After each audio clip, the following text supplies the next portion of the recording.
So thanks, Deb Budding, for joining me today. I have had the honor of working with you for quite a while, and to me, you are the go-to neuropsychologist who really appreciates things on a level of depth and breadth that can get easily overlooked. Well, thank you. I Yeah, appreciate that. It's been fun working with you. It's been decades. gosh, amazing, amazing. Well, you've taught me a great deal. Amazing how we're so young still. Well, you've taught me so much, and the collaboration is, I think, a really amazing thing on support of the kids that we see, that we've worked with over the years. And I wanted to really open the floor to you to begin to share some of the things that you think might get missed or are undervalued in the traditional ed psych kind of reports or may not be readily appreciated as impacting a child's function? That's a really good question, and it's one that I usually get asked after I do Mm, an evaluation. But I tend to work a lot with occupational therapists. mm, And one of the reasons I do is because sensory motor function is so important to day-to-day life. And we oftentimes tend to have a very cognitive, top-down, thinky focus on function, which is important. But if you don't include bottom-up things like arousal, sensory sensitivities, that in particular is something that I find really gets ignored because we all live in our own subjective realities in our own bodies. And so we tend to normalize yeah. our own experiences instead of wondering, oh, wow, that loud, sudden noise really startled me, or it's so bright in here, I can't take it, right? We don't think of it as something that can severely impact our day-to-day function, our literal adaptive function. And it's not measured typically or even discussed in most assessments unless you're getting an occupational therapy assessment that is specifically about physical function, but then those don't really look at neurocognitive or emotional function. So I think one of the things that's challenging for people to appreciate, as I hear you describe that, is that for generations, people have lived within diverse bodies or within a range of sensory profiles.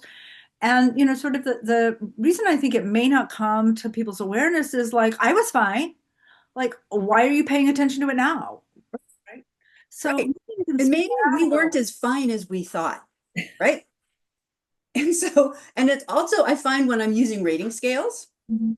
a lot of people with neurodivergent kids have some degree of neurodivergence themselves in some way, traits, differences. And so when you're rating another person based on your subjective experience, you're like, well, that's not a big deal. I had that when I was a kid. You'll hear a lot of that kind of contextualizing that information. Right. And I think it makes a lot of sense. Mhm. And from, again, my whole thing is really about subcortical structures. I published a book and articles very specifically about the roles that deep brain structures and the cerebellum play in function. And they tend to get blown off still in a lot of neuroscience circles as not that important, when in fact they're very, very, very important to being able to just adapt to the environment, right? To how strongly do you experience things, how intensely, how much are you vulnerable to black and white thinking? All of those things are driven to some degree by the way we're wired Mhm. and our bodies. We're not just brains in jars, I know. I although remember I'd like to be sometimes. that Star Trek episode with the brains and the jars kind of things. Well, and what I'll often say to parents is that if everybody was wired the same, we'd have one ride in Disneyland and everybody would be on that one ride. So, Right. the fact that we are wired differently and we might think it's fine, and we may not notice that our kiddo is having a reaction to that. What's happening in the kiddo where the parent is thinking it's just fine, they'll get over it, they're just overreacting? What's really happening there that we care about? Well, part of that is also culturally driven, right? So different cultures have different normative values about what's acceptable or what's quote unquote normal. Mhm.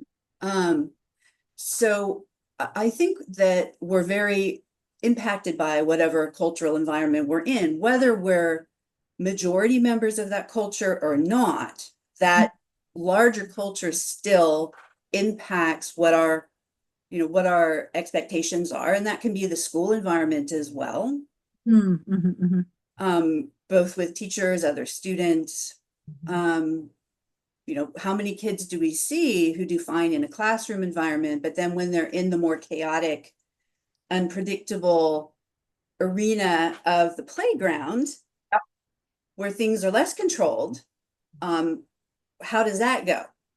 And Right, if you're somebody who has trouble adapting to novelty, because that's how brains work, we kind of work on a novelty familiarity right. Continue. continuum. Mhm. So if you have a bit of a problem with novelty that's not expected, it's going to throw you. Yeah, so the kid in line, God, I remember, well, I shouldn't go there. Personal anecdote. We'll not go there. Don't want to throw my kid under the bus.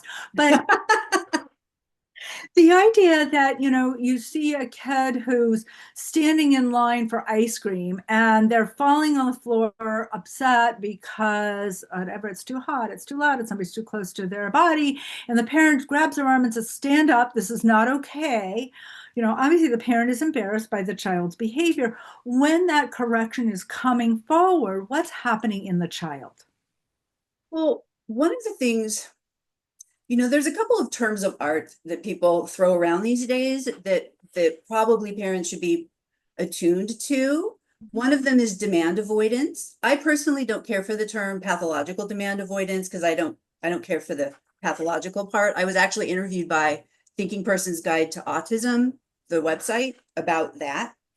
Mhm. But demand avoidance has to do with resistance to doing the things that you're being told to do. And sometimes the resistance is because you can't do it easily. Like you don't have automatic habits available.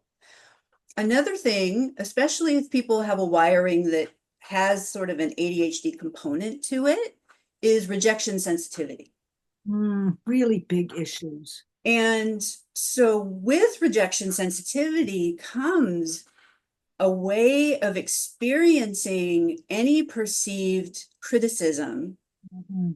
as devastating and as basically attacking your very core of being, even if it's objectively a very benign thing. Its experience is devastating.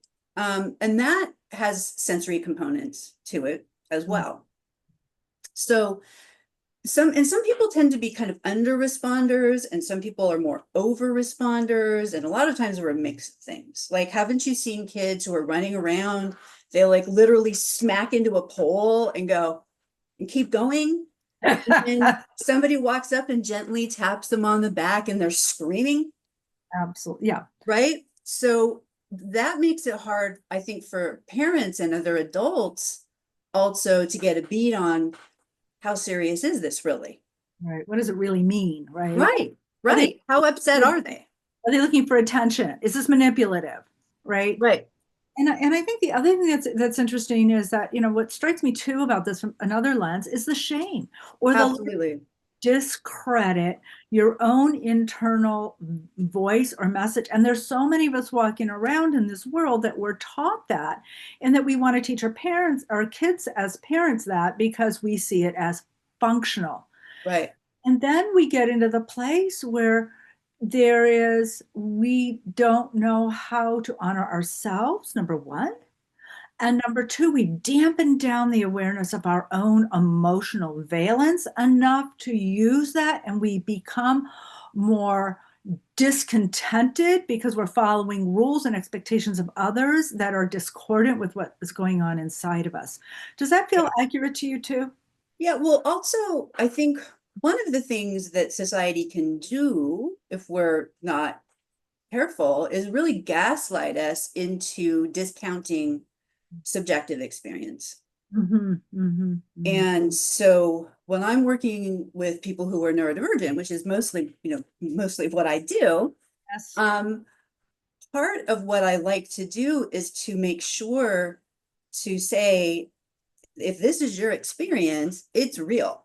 Yeah. Now, because one of the things we have tended to do historically in our field is to discount the subjective experience of people to Yes. teach them how to mask better, basically, right? To fit in.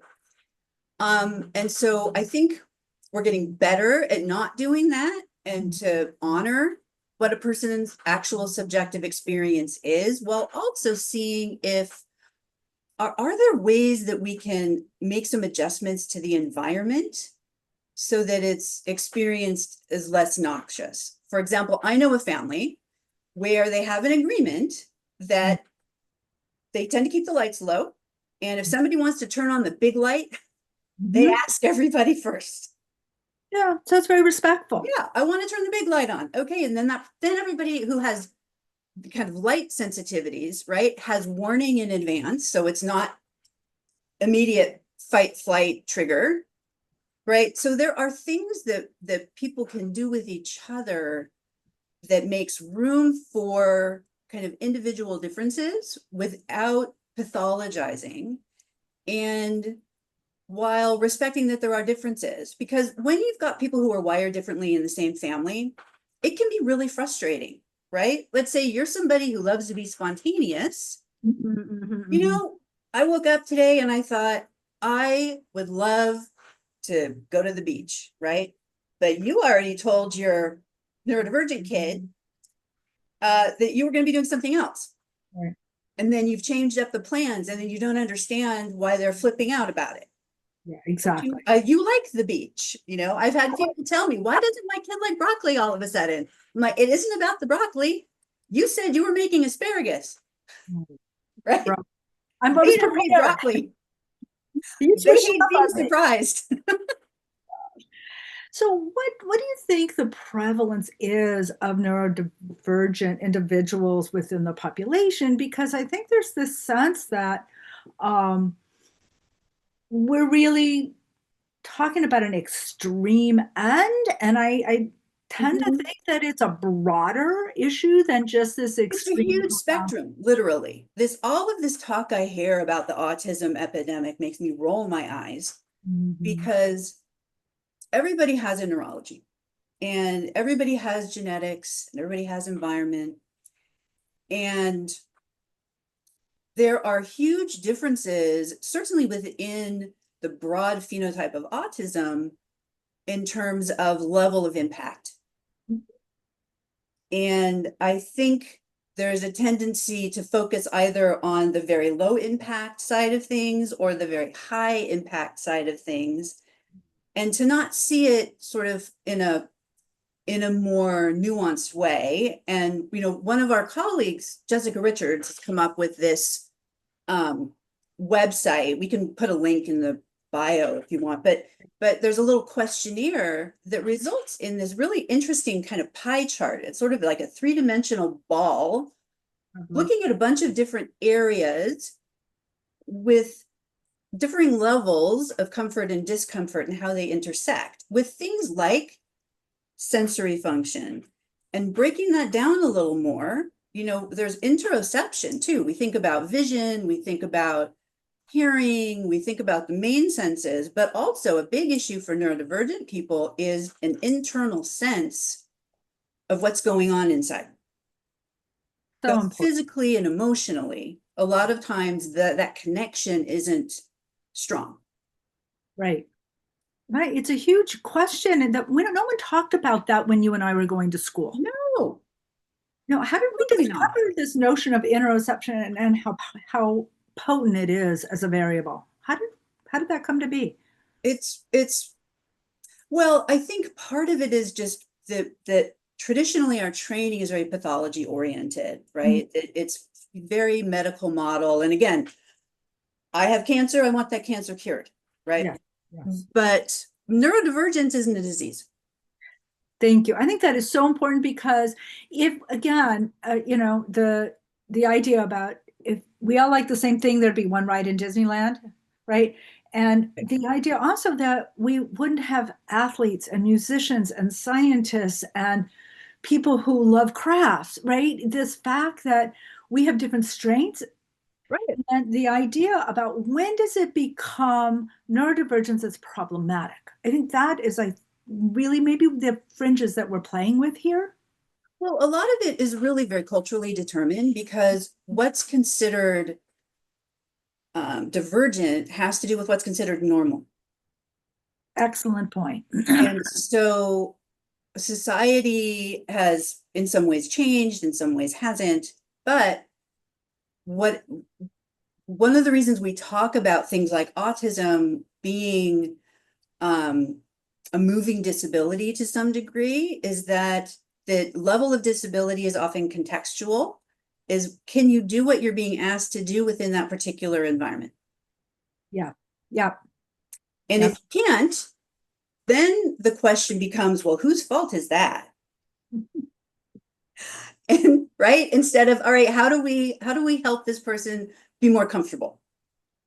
Yeah, that has led me to really start to name for parents this idea that on one side of the continuum is the environment, which is your accommodation, your ability to be flexible with whether you're going to be predictable with the routine, when you're going to be a little more novelty oriented, how you're going to introduce that, how much demand you're going to impose on a certain day. Are there dietary things? A million things. Does the bath happen in the morning or night? There are many, many variables on the accommodation side. Part of it is also the parent's neurotype and Absolutely. of how much can they tolerate when their child is experiencing discomfort because we're actually asking on the other side for the nervous system to adapt. Right. If you've got some sensory sensitivities and your kid's flipping out, Yep. that is not a small thing. And so that really Beautiful. needs to be taken into account Right. and to have some empathy for the parent's experience of a child's distress being very dysregulating for them and difficult to manage because my ears, like, ah. So one of the things I find, and I'm sure that you've experienced this over and over again, is that it isn't until after one's child is identified with some type of neurodivergence. And again, I'm not a DSM liker. I think there's a lot of brains don't read the DSM, brains don't care. There's a lot, there's things aren't in very neat boxes, but Thank you. um, I find that a lot of times after we've sort of developed a bit of an understanding of a child's makeup, parents start to go, huh, I was kind of like that when I was a kid, Yes. right? And so it is not uncommon for me after I have evaluated a child to also then later evaluate one or both of the parents. Yeah, and this is so challenging because you're raised with these ideas about how to show up and, Absolutely. and you bring them to your children. And then in that day and age, no one assessed you, right? Nobody made these accommodations for you. So then resentment builds. And then sometimes we end up with the issue with one parent is more accommodating and the other parent is more demanding. And then the marriage, gets challenged. So they're And there's very, also the whole cultural and racial aspect too, Mhm. right? That when you are part of a minoritized culture within the larger culture, there's a whole other set of issues that go along with behavior in public Thank you. I and think the that's danger that dysregulated behavior puts you in if you are part of a minoritized culture. And I think that also does not get considered enough, especially when trying to do like cross-cultural work with families. I think that those of us who are from dominant culture really need to be thoughtful about the kinds of recommendations we're making if we're working with families that are not part of the dominant culture, because you've got to work within what works for those folk. And I think we've done a disservice to a lot of people by being overly broad with it. But everybody has a body. Everybody has a body. Everybody has a sensory motor function. Yep. And so for me, when I can keep coming back to that piece, Yeah. it's something that everybody can have some type of experience with. And in my experience, there's usually some physiological sensitivities, either hypermobility, some kind of autoimmune thing. We see a lot of people with what we call POTS, you stand up, you get dizzy, stand up too long, get dizzy. There's a lot of physiological manifestations that often go along with people who are neurodivergent that don't get considered part and parcel of the same thing. It's amazing the number of kids or individuals who have allergies, right? Absolutely. Right. Right. That's Yeah. about your nervous system too, right? You're more vulnerable. So I like to sort of begin to deconstruct how a kiddo is maybe presenting or how we all present with thinking about the body, where your allergies, your pain, your sleep, your diet, how intense your arousal system is, whether you sleep well, etc. That to me is like the foundation. And that's inside the body, right? And that's Right. that cortical stuff, subcortical stuff you're talking about. Yep. And that's really where the firing for fight, flight, freeze kind of gets right discharged from. And then right there at that subcortical level, we move from the inside, the body, which nobody else can see. You only experience it if you pay attention to it because it's going on all the time. Right. And increasing exposure to the outside world where we're introduced to sounds and sights and smells and touch and taste, and we have to move. Again, subcortical, which is before we begin to really logically think about it, but this is all happening behind the scenes. And once we start sort of teasing that out, the stuff that sits on top of it, the emotion and the thinking, it begins to sort of give us a way to start to have some more intervention and more flexibility on that accommodation side I was mentioning before. Well,